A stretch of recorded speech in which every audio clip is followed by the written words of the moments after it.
Hello বন্ধুরা, আবারও তোমাদের সামনে আমি উপস্থিত হয়েছি স্বপন বিশ্বাস। যারা 2026 সালে মাধ্যমিক দিচ্ছ তাদের প্রশ্নের প্রথম পার্টে আছে এমসিকিউ। টোটাল 6টি প্রশ্ন দেওয়া থাকে, 6টাই উত্তর করতে হয়। এমসিকিউ তোমাদের 4টি অপশান দেওয়া থাকে, সঠিক উত্তরটা বেছে নিয়ে লিখতে হয়। এখানে ক্যালকুলেশন খুব বেশি স্পষ্ট করে দেখাতে হয় না। যদি তুমি মনে করো মুখোমুখি উত্তরটা হয়ে যাচ্ছে, তাহলে সেই উত্তরটা তুমি নাম্বার লিখে উত্তরটা লিখে দিতে পারো। যত সংক্ষিপ্ত এইটাখানে করা যায়, সময় বাঁচিয়ে, সময়টা তার জন্য অতটা বরাদ্দ থাকে না। যতটা সম্ভব কম সময়ের মধ্যে এমসিকিউ করা যায়, তার একটা সঠিক দিশা এই ভিডিওর মাধ্যমে তোমাদের আমি দেব। এই ভিডিওতে আমি 2026 সালে পড়তে পারে এমন কতগুলো অঙ্ক আমি বাছাই করেছি টেস্ট পেপার থেকে। আশা করছি এইটা দেখার পর তোমাদের উপকারে লাগবে। তোমাদের কাছে বিশেষভাবে অনুরোধ, তোমরা অবশ্যই ভিডিওটা দেখতে দেখতে তোমরা স্কিপ করো না। স্কিপ করলে কিন্তু প্রয়োজনীয় তথ্য তোমরা মিস করে যাবে, তোমাদেরই ক্ষতি হবে। তাই তোমাদের কাছে অনুরোধ, তোমরা ভিডিওটা কিন্তু প্রথম থেকে লাস্ট পর্যন্ত অবশ্যই মন দিয়ে দেখো। আর যারা ভিডিওতে নতুন এসেছো, অবশ্যই তোমরা সাবস্ক্রাইব করো। যারা সাবস্ক্রাইব করেছো তাদের অসংখ্য ধন্যবাদ। আমাদের দুহাত তুলে আশীর্বাদ করছো, সাবস্ক্রাইব করছো, আমাদের নিয়ে যেতে উৎসাহিত করছো। তার জন্য আমার এই ভিডিও করাটা বিশেষ অনুপ্রেরণা। তোমাদের উপকারে লাগলে অবশ্যই আমার এই শ্রম সার্থক হবে বলে মনে করি। আসা যাক তোমাদের এমসিকিউ নিয়ে 6টা পরপর অঙ্ক। 1 নম্বর, ত্রৈমাসিক পর্বে বার্ষিক 8% চক্রবৃদ্ধি হার সুদে পি টাকার 9 মাসের চক্রবৃদ্ধি সুদ আসল কত হবে? এখানে অপশান দিচ্ছে, অপশানটা পড়ছি না। ত্রৈমাসিক সুদের পর্ব তাহলে কত হবে? ত্রৈমাসিক পর্ব হলে তোমার হচ্ছে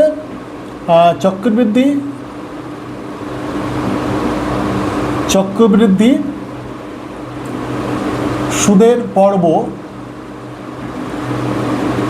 কী হবে? ত্রৈমাসিক হলে কবে? 12 থেকে 3 দিয়ে ভাগ, মানে 4। এখানে সময় বলেছে কত? 9 মাস। 9 12 করে নাও, তাহলে 3 তারিখে 9, 3 4 12, তাহলে 3 4 বছর। তাহলে চক্রবৃদ্ধি সুদাসনের সূত্র কি জানি? যে P is equal to 1 plus R by 100 to the power n। বোঝা গেল? এখানে কি হবে? 1 প্লাস আরের জায়গায় কি ফেলবো? r/4। সুদের পর্ব যদি 4 বলেছে, তাহলে কিন্তু কী হবে? r/4 divided by 100। আর পাওয়ারে কি হবে? সুদের পর্ব গুণ সময়, 3 4, 4 4 কেটে গেল। তাহলে কি পাচ্ছে এখান থেকে? তাহলে 1 plus r/4 into 1 100 to the power 3। তাহলে 1 না, সুদাসল হচ্ছে পি ইন্টু পি ইন্টু, তাহলে সুদাসল হচ্ছে পি ইন্টু এইটা হবে। তাহলে তোমার হচ্ছে 1 P into 1 plus r/400 to the power 3। কোন অপশানে আছে দেখো? 1 plus P into 1 plus r/400 to the power 3, এটা হচ্ছে সি অপশানে আছে। বোঝা গেল? পরীক্ষা হলে লিখে দেবে 1 দাগে সি, এইটা পোর্শনটা লিখে দেবে। 2 নম্বরের দেখো, 2 নম্বরটা হচ্ছে দুটি বৃত্ত পরস্পরকে স্পর্শ করলে বৃত্ত দুটি সাধারণ স্পর্শকের সংখ্যা কত? 1 2 3 4। দুটি বৃত্তে যদি পরস্পর স্পর্শ করে, দেখো তাহলে কটা সাধারণ স্পর্শক পাচ্ছি? দেখো এখান থেকে একটা স্পর্শক পাচ্ছি, সাধারণ স্পর্শক পাচ্ছি, এই একটা পেলাম, আর এখান থেকে একটা পাচ্ছি সাধারণ স্পর্শ। বোঝা গেল? তাহলে দুটি বৃত্তে পরস্পরকে স্পর্শ করলে আমরা কটা স্পর্শ পেতে পারি? 1 2 3, 3টে। তাহলে C option.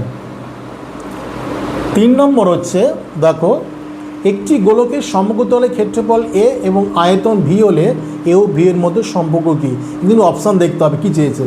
V3 is equal two এত, A3 ইজ ইকুয়াল টু এত, V3 ইজ ইকুয়াল, এই তো বলেছে। তাহলে আমার V3 একবার করে দেখতে হবে, A3 একবার করে দেখতে হবে। তাহলে গোলকের সমগ্রতলে ক্ষেত্রফলের সূত্র কি? গোলকের সমগ্রতলে ক্ষেত্রফল সূত্র হচ্ছে যে 4πr²। সেটা কত? সেটা হচ্ছে A। আর আয়তনটা কি? 4/3πr³। 4/3πr³। সেটা কত? V। সেটা কত? V। এইবার আমার বলেছে একবার VQ দিয়ে দেখব, একবার AQ দিয়ে দেখব। তাহলে আমি প্রথম অপশান VQ আছে, VQ দিয়ে দেখি।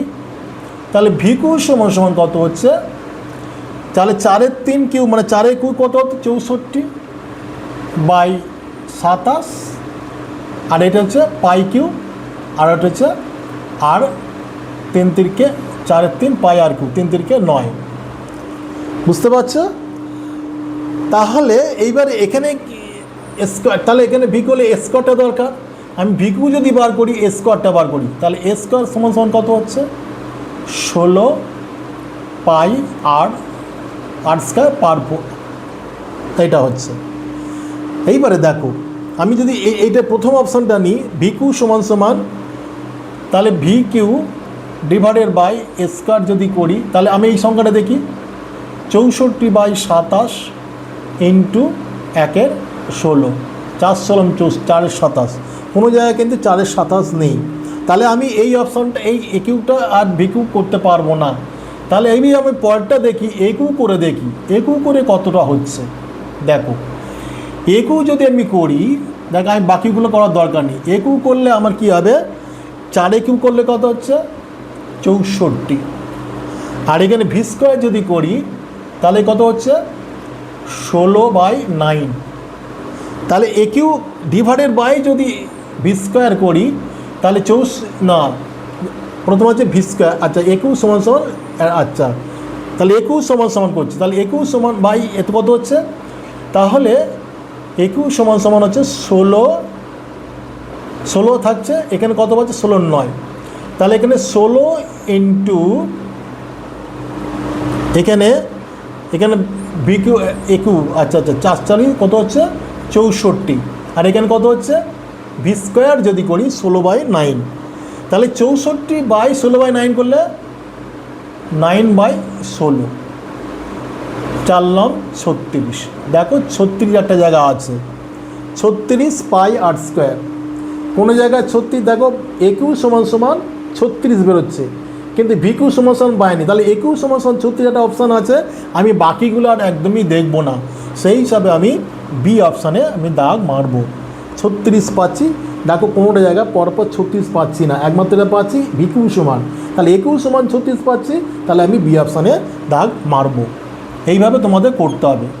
4 নম্বর হচ্ছে সাইন থিটা সমান P/2 হলে কোনটি ঠিক? আচ্ছা, সাইন থিটা মানে কি? সাইন থিটা মানেটা কি? লম্ব বাই অতিভুজ, লম্ব বাই অতিভুজ। তাহলে একটা সমকোণী ত্রিভুজের দেখো অতিভুজের মানটা সবচেয়ে বেশি হয়, অতিভুজের মানটা সবচেয়ে বেশি হয়। তাহলে এখানে হচ্ছে P/Q হচ্ছে, সাইন থিটা মানে বলেছে P/2 বলেছে, তাহলে P/2 না কিউ, সরি এটা 2 নয়, এটা কিউব হবে, P/Q। এইবার যদি অতিভুজটা যদি বড় হয়, এটা যদি ছোট হয়, তাহলে অবশ্যই কী হবে? P<Q হবে। P অবশ্যই লম্বটা অতিভুজ ছোট হবে, তাহলে সেই হিসাবে অপশানটা কোনটা আসবে? P<Q। দেখ কোন জায়গাটা আছে? বি অপশানে আছে। বোঝা গেল? এইভাবে ট্রিকি, এইভাবে তোমাকে করতে হবে। 5 নম্বরের দাগের দেখো, 7, 9, 10, 11, 11, 8, 7, 7 মধ্যমা কত? মধ্যমা নির্ণয় করতে গেলে আগের সংখ্যাগুলোকে ছোটো থেকে বড়তে তোমাকে সাজাতে হবে। ছোটো থেকে বড় সাজাই, 3টে 7 আছে, 3টে 7, তারপরে হচ্ছে 1, 2, 3, তারপর 8 আছে, 8, তারপর হচ্ছে 9, তারপর হচ্ছে 10, তারপর হচ্ছে 2টো 11 আছে। তাহলে 1, 2, 3, 3 6, 8, 1, 2, 3, 4, 5, 6, 7, 8। বোঝা গেল? আচ্ছা, এইবার তোমার যদি সংখ্যাটা জোড় হয় বিজোড় হয় তখন n/2 n+1 এইসব করে। আমার এখানে শর্ট কোশ্চেন করতে বলেছে, আমার জাস্ট এইভাবে করবো। এখানে দুটো মারবো, এখানে দুটো নেব, এখানে আরও দুটো নেব, এখানে দুটো। আচ্ছা, এখানে তিনটে নিলাম, এখানে তিনটে নিলাম, তাহলে আমার পড়ে থাকে কটা?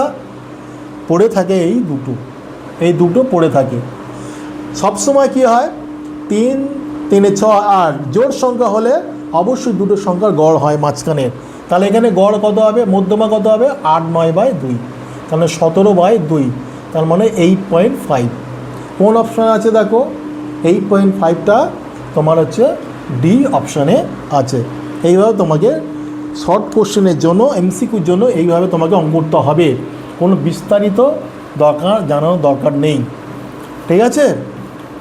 অবশ্য তোমাদের সমস্ত নিয়ম বড় অঙ্কের জন্য, বড় কোশ্চেনের জন্য তোমার জেনে রাখতে হবে। এই সব ক্ষেত্রে তুমি সংক্ষেপে করলে হবে।